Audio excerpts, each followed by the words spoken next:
যে নূরে মুজাসসাম হাবিবুল্লাহ হুজুর পাক সাল্লাল্লাহু ওনার সম্মান কতটুকু, ওনাকে যে যত বেশি সম্মান করতে পারবে, তাজিম করতে পারবে, মহব্বত করতে পারবে, সে তত বেশি সে কামিয়াবি হাসিল করবে। সুবহানাল্লাহ সাল্লাল্লাহু আলাইহি ওয়াসাল্লাম।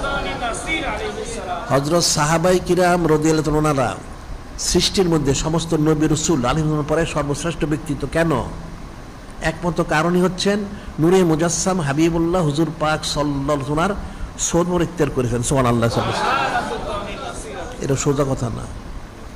যার জন্য আল্লাহ পাক ঘোষণা দিয়েছেন রাদিয়াল্লাহু আনহু রাদওয়ান, আল্লাহ পাক স্বয়ং নবীতে সন্তুষ্ট হয়ে গেছেন। সুবহানাল্লাহ সাল্লাল্লাহু আলাইহি ওয়াসাল্লাম। এটা সোজা জিনিস না, এটা ফিকির করতে হবে। কাজী নূরে মুজাসসাম হাবিবুল্লাহ হুজুর পাক সাল্লাল্লাহু আলাইহি ওয়াসাল্লাম সংশ্লিষ্ট, সম্পৃক্ত, সংযুক্ত যা আছে সব বিষয়গুলি যেটা মানুষের কল্পনার বাইরে এত সম্মানিত, এত ফজিলত প্রাপ্ত, যিনি খলিক, যিনি আল্লাহ হাকিম আমাদেরকে, ওনার হাবিব মাহবুব নূরে মুজাসসাম হাবিবুল্লাহ হুজুর পাক সাল্লাল্লাহু আলাইহি ওনার যে সম্মান, এই বুলন্দি সম্মান মোবারক, বুজুর্গি সম্মান মোবারক, যেটা উপলব্ধি করে হাকিভাবে যেন ওনাকে সম্মান করার, তাজিম করার জন্য তৌফিক দান করেন।